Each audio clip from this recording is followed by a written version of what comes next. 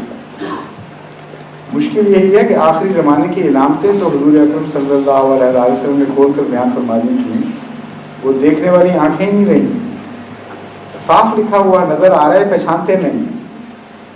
جماعت احمدیہ کے نزدیک آخری زمانہ آ چکا ہے، اس کی وجہ یہ ہے کہ ہمارے نزدیک یہ پیشگوئی پوری ہو گئی۔ ہم سمجھتے ہیں کہ ایک بڑے بلند قامت شخص سے مراد قوم ہے، نہ کہ ایک شخص واحد، اور جو اس کی نقشے کھینچے ہوئے وہ پورے ہو چکے ہیں۔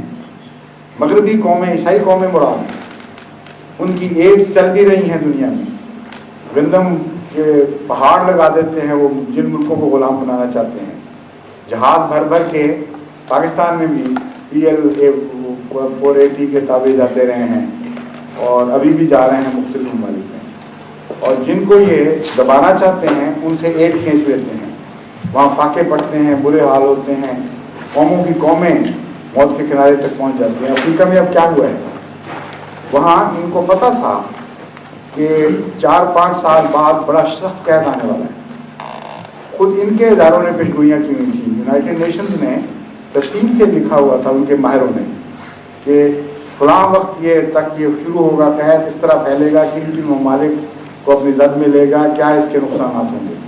چپ کر کے بیٹھے رہے، کیونکہ وہ یہ چاہتے تھے کہ ان کو جب تک یہ ہمارے نظام کو قبول نہ کریں۔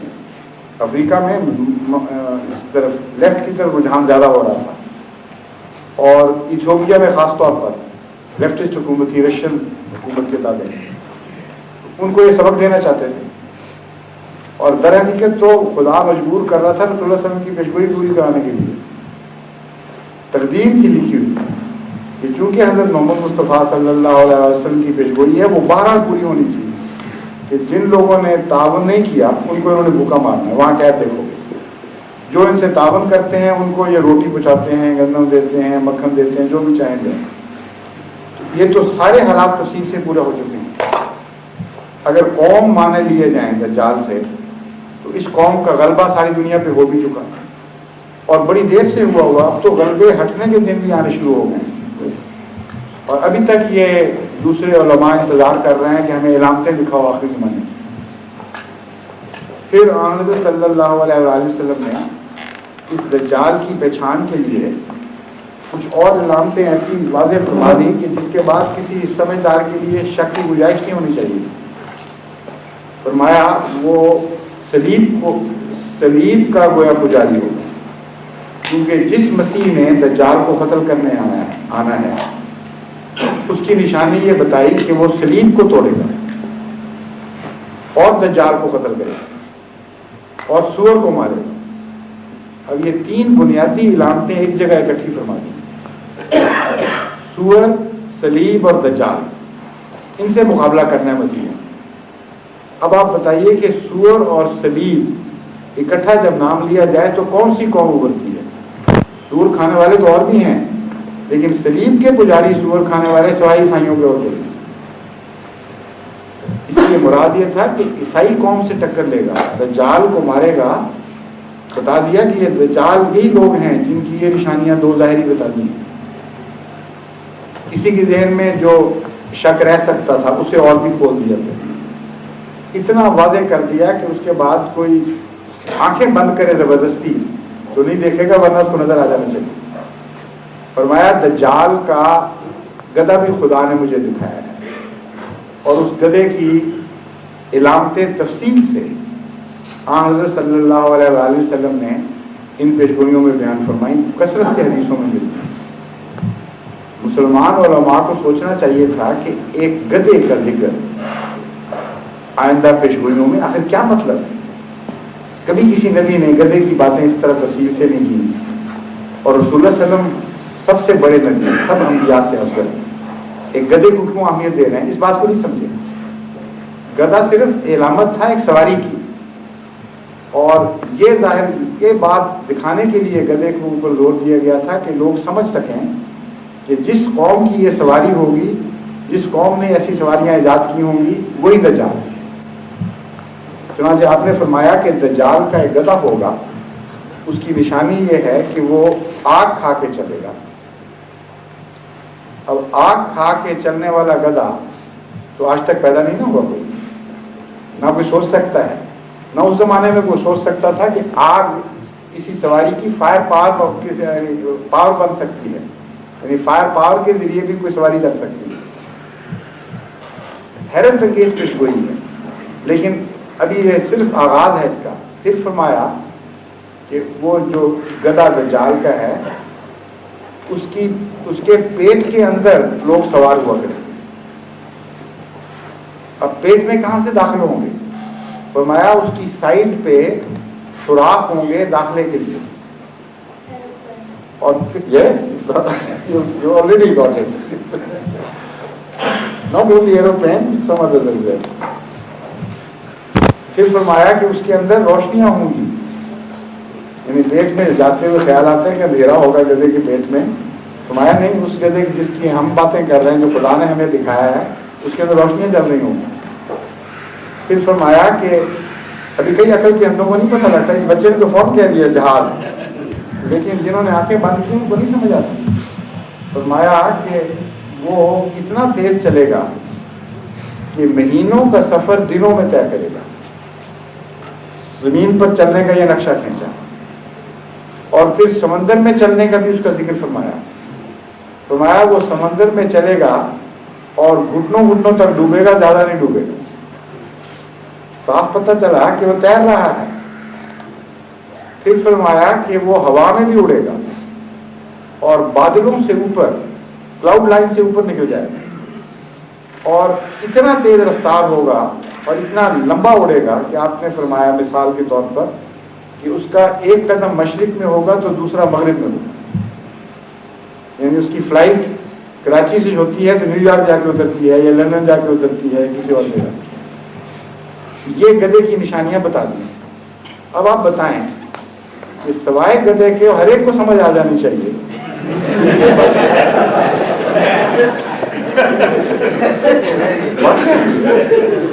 کیونکہ وہ شعر ہے کہ پتا پتا بوٹا بوٹا حال ہمارا جانے ہے, جانے نہ جانے گل ہی نہ جانے, باغ کو سارا جانے. اب یہ گل ہی ہے بیچارہ جو اس کو نہیں پتا کیا حال ہے, ورنہ سارے باغ کو پتہ لگ گیا. یہ نشانیاں پھر یہاں تک تفصیل بیان فرمائی کہ اس کے ماتھے پر چاند ہوگا. اب جو علماء ظاہری لفظ پر اٹکے بیٹھے ہیں کہ جب تک ظاہر کا معنی نہ ہو ہم سمجھیں گے نشانی پوری نہیں, ان کو اب تک یہ بھی نہیں پتا کہ چاند کا حجم کتنا ہے اور گدھے کا کتنا ہے. گدھے کا جو حجم بیان فرمایا رسول اللہ صلی اللہ علیہ وسلم نے, وہ فرمایا اس کے 2 کانوں کے درمیان 70 ہاتھ کا فاصلہ ہے.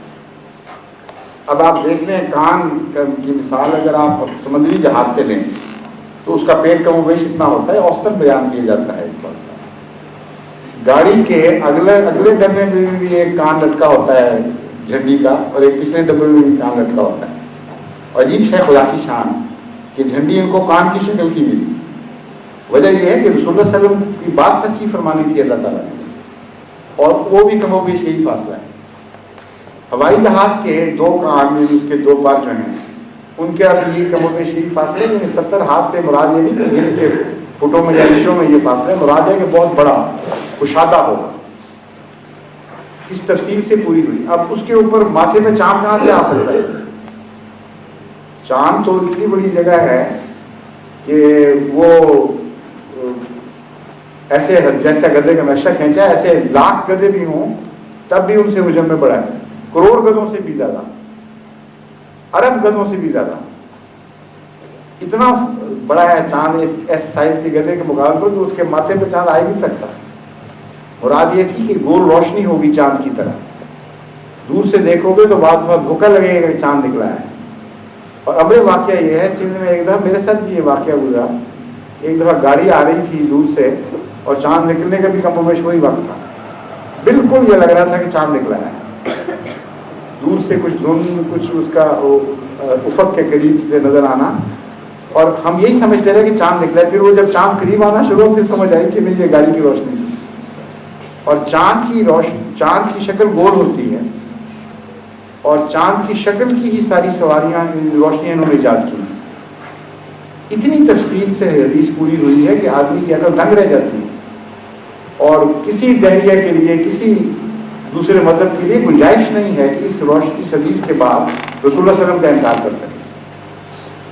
اور اب دیکھ لیں, چاند ہوائی جہاز کے اوپر بھی گول شکل کا چاند بنایا ہوا انہوں نے, موٹروں کے اوپر بھی چاند بنایا ہوا, موٹر سائیکلوں پہ بھی چاند بنایا ہوا.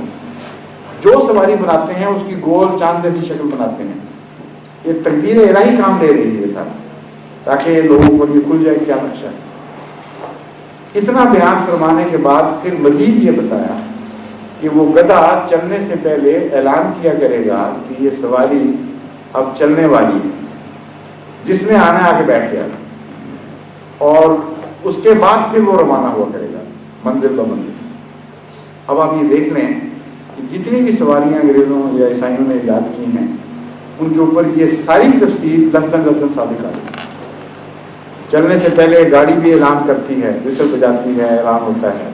ہوائی جہاز اعلان ہوتا ہے, یہ جہاز نیو یارک کے لیے تیار ہے, یہ فرینکفرٹ کے لیے تیار ہے, یہ فلاں جگہ کے لیے تیار ہے. اور بسیں رہ گئی, وہاں بھی وہ بجاتے ہیں ان کے کنڈکٹر, اور کچھ نہیں تو وہ تھپ تھپ بھی کر دیتے ہیں باڈی پر کہ آ جاؤ بیٹھو, جس نے چلنا ہے چل, ہم چلیں. حضرت صلی اللہ علیہ وسلم کا مقام اگر دیکھنا ہو تو ان معنوں میں نظر آتا ہے, نہ کہ ظاہری لفظوں میں. اور یہ کہتے ہیں نشانی کوئی نہیں پوری, تو کیسے کوئی دکھائے. ایک دفعہ آسٹریلیا میں ایک اسکول میں میرا لیکچر تھا, وہ عیسائی لڑکے مختلف کلاسوں کے 2 حصوں میں بٹ گئے تھے, انہوں نے باری باری سوال کرنے تھے. مختلف اسلام پہ سوال ہوئے تو ان کا جو ایک عیسائی پادری جو علاقے کا اس کو بھی بلایا ہوا تھا. اس پر انہوں نے, پادری نے دیکھا کہ یہ تو اسلام سے بہت متاثر ہو رہے ہیں اور بڑے کھل کے اظہار کر رہے تھے کہ ہاں بہت اچھا ہے, صحیح جواب ملا, ہمیں تسلی ہو گئی. اس نے شرارت سے ایک بچے کو یہ سکھایا کہ اس سے پوچھو اینٹی کرائسٹ کیا ہے. اس کا مطلب تھا کہ یہ تم اینٹی کرائسٹ لوگ ہو, دجال ہو. اینٹی کرائسٹ دجال کو کہتے ہیں, اور حضرت عیسیٰ کے مقابلے کے لیے آئے اس نے, ہم تمہیں نہیں مانیں گے, یہ مراد تھی اس کی. تو میں نے کہا کہ بہت اچھا سوال کر دیے, تو میں تمہیں نشانیاں میں بتا دیتا ہوں, پہچان تم لو. اور میں نے رسول اکرم صلی اللہ علیہ وسلم کی احادیث کی روشنی میں یہ نقشہ شروع کیا کہ اینٹی کرائسٹ جو ہے اس کا یہ نقشہ ہے. تھوڑی دیر ابھی گزری تھی تو انہوں نے کہہ دیا ہم پہچان گئے, ہم پہچان گئے. ہر ایک کو پتہ لگ جاتا ہے, آنکھیں بند کریں تو نہیں پتہ لگے گا. اس لیے سمجھانا چاہیے دوستوں کو کہ کیوں نہیں سمجھتے. آن صلی اللہ علیہ وسلم کی عظمت کے لیے یہ دلیل ہے پیش گوئی, اور پوری ہو چکی, اور پورے ہوئے 100 سال سے زیادہ عرصہ ہو چکا ہے. یہ جو موومنٹ چلی ہے گاڑیوں وغیرہ کی ایجاد کی اور آگے بڑھنا, 100 سال سے اوپر ہو چکا ہے, اور ابھی تک ان کو نہیں سمجھ آئی. یہ پار کی جو سواریاں ہیں یہ حضرت مسیح موعود علیہ السلام کے آنے سے کچھ عرصہ پہلے بننی شروع ہوئی ہیں. یہ بھی عجیب شان ہے, اور جیسا کہ تھا نا کہ پہلے ایجاد ہو چکی ہوگی, ایجاد ہوگی, اور پھر غلبہ ان کا دجال کے گدے سے دجال کا غلبہ باندھا ہوا خدا تعالیٰ نے. اور آپ یہ دیکھ لیں کہ ساری دنیا پہ اس قوموں کا غلبہ ان سواریوں کے ذریعے ہوا ہے. آج بھی جو قومیں زیادہ تیز رفتار سواریاں بنائیں گی وہی غالب آئیں گی. کبھی یہ جو اسکائی وال جو ہیں ان سے خطرہ پیدا ہو گیا, وہ اوپر سے ان کو ڈسٹینس نہیں ہوتی, اس لیے انتہائی تیز رفتار وہ حملے کر سکتے ہیں وہاں سے, آسمان سے. اور یہی سواریاں ایندھن سے چلنے والی, جن کے ذریعے دنیا میں طاقت کا فیصلہ ہونا.